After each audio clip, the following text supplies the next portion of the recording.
Dan yang ketiga adalah diusulkan untuk dilakukan pemeriksaan. Panik gak? Panik gak? Panik lah, masa enggak? Halo Sobat Ngopi Pajak, jumpa lagi dengan saya Eko Dodi Supriyatna. Assalamualaikum. Sebelumnya saya ucapkan mohon maaf pada Sobat Ngopi semua, karena beberapa bulan terakhir ini jarang upload video di YouTube, dimana di masa pandemi COVID ini saya telah kehilangan dan ditinggalkan oleh ibunda tercinta. Mohon doa dari Sobat Ngopi semua, semoga almarhum tenang di alam sana. Dan juga semoga Sobat Ngopi dalam keadaan sehat selalu, dan jangan lupa tetap jaga kesehatan. Baik, langsung saja kita masuk pada materi bahasan kita kali ini, yaitu mengenai SP2DK. Sebagaimana kita ketahui, akhir-akhir ini banyak sekali SP2DK yang diterbitkan oleh DJP kepada wajib pajak. Nah, yang akan saya bahas adalah yang pertama, dasar hukum dari SP2DK. Yang kedua adalah apa SP2DK dan bagaimana SP2DK terjadi. Dan yang terakhir, bonus adalah tips menghadapi dan menanggapi SP2DK. Tapi sebelum itu, untuk yang belum subscribe, silakan di subscribe dulu.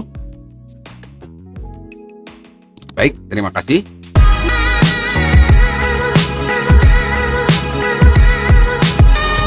Gagal menanggapi SP2DK sama dengan diperiksa pajak. Benarkah itu? Yang pertama perlu kita ketahui, SP2DK adalah surat permintaan penjelasan atas data dan atau keterangan.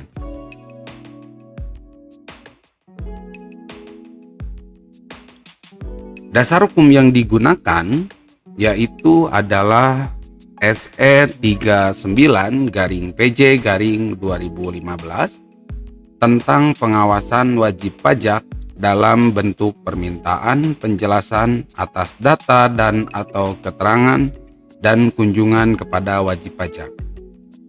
Selanjutnya yang kedua adalah SE 07/PJ/2020 mengenai kebijakan pengawasan dan pemeriksaan wajib pajak dalam rangka perluasan basis pajak. Selanjutnya, bagaimana ini terjadi? Dari data dan atau informasi yang dimiliki oleh DJP, data ini dapat berupa data internal dan juga data eksternal. Nah, untuk data internal ini biasanya adalah data yang sudah dimiliki oleh DJP yang diperoleh dari pelaporan SPT wajib pajak atau dari transaksi usaha wajib pajak itu sendiri.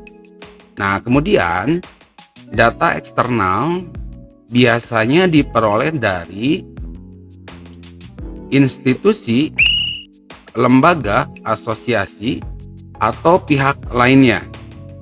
Nah, biasa disebut dengan ILAP, ataupun data dari informasi, data, laporan, atau pengaduan.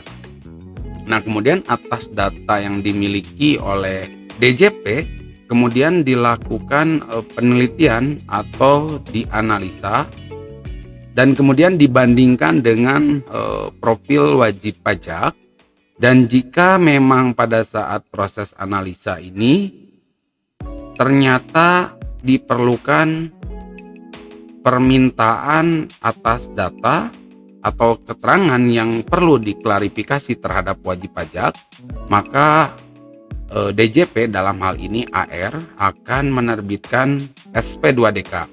Nah, SP2DK ini perlu ditanggapi oleh wajib pajak dalam jangka waktu 14 hari. Jika memang pada pelaksanaannya wajib pajak tidak dapat atau tidak menanggapi tanggapan terhadap SP2DK, maka DJP dapat melakukan langkah-langkah selanjutnya.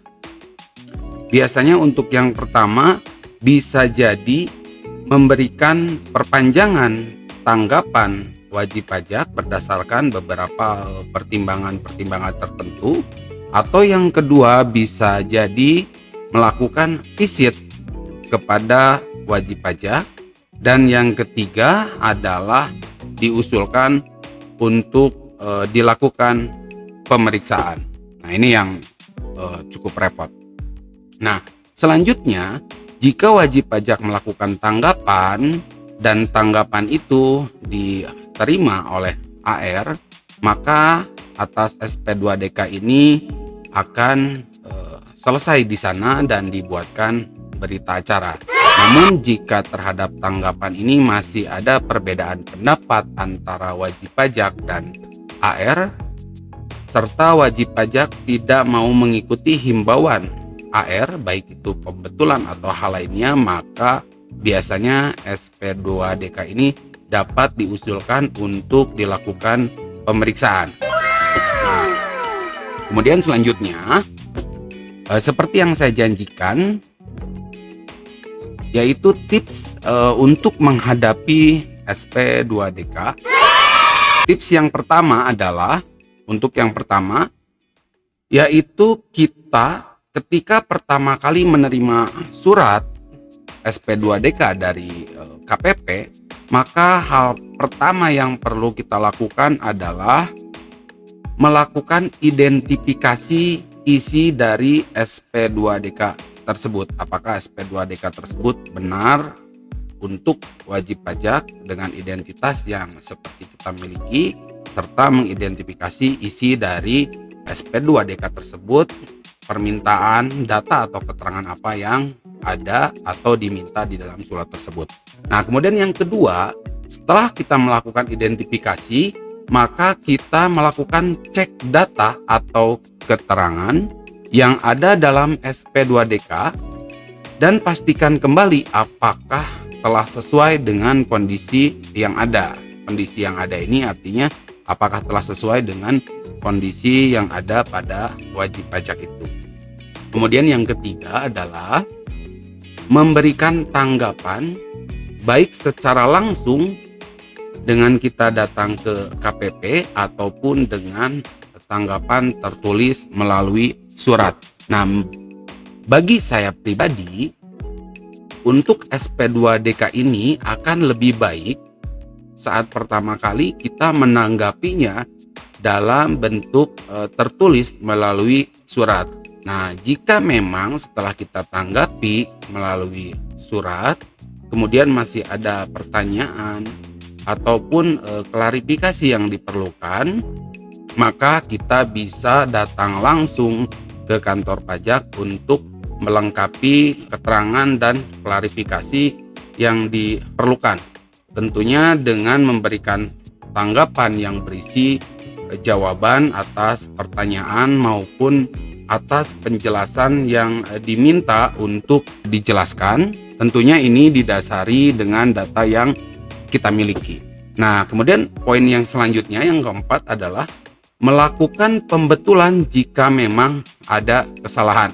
Memang ada kalanya wajib pajak melakukan kesalahan atau melewatkan data ataupun hal-hal yang perlu dilakukan pada saat pelaporan. Nah, jika memang kondisi ini benar adanya, wajib pajak ternyata setelah dilakukan pemeriksaan, kita cek kembali data-data kita yang telah kita sampaikan, ternyata memang ada kesalahan, sebaiknya kita segera melakukan pembetulan. Kemudian berdiskusi dengan AR terkait pembetulan tersebut, dan jika memang telah kita sampaikan dan telah kita sepakati bersama dengan AR, kemudian kita sampaikan pembetulannya. Dan biasanya akan diterbitkan berita acara, dan SP2DK ini maka dianggap selesai.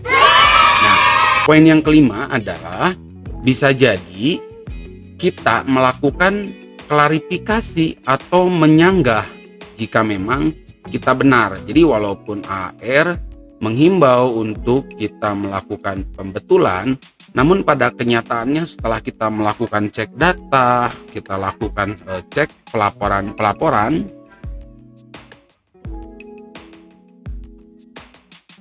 maaf, ada yang lewat tukang bakso, dan kita cek pelaporan, ternyata pelaporan kita lah yang benar, maka tidak seharusnya kita mengikuti arahan AR untuk melakukan pembetulan. Nah, tentunya dalam arti data kita kuat dan lengkap berdasarkan transaksi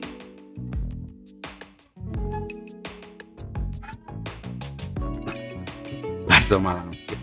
Sorry.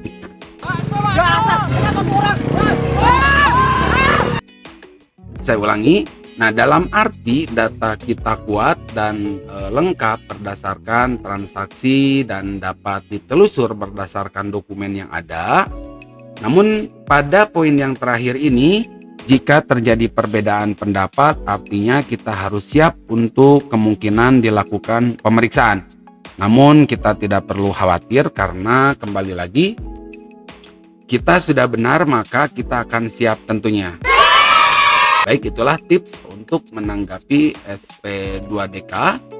Bagi Sobat Ngopi yang ingin lebih tahu terkait dengan materi pemeriksaan pajak, silakan cek link di atas karena dalam video tersebut ada dibahas mengapa wajib pajak dilakukan pemeriksaan. Baik, Sobat Ngopi Pajak, semoga informasi ini bermanfaat. Mohon maaf jika ada kekurangan, silakan berkomentar jika ada tambahan dan atau pertanyaan. Saya pamit. Assalamualaikum warahmatullahi wabarakatuh.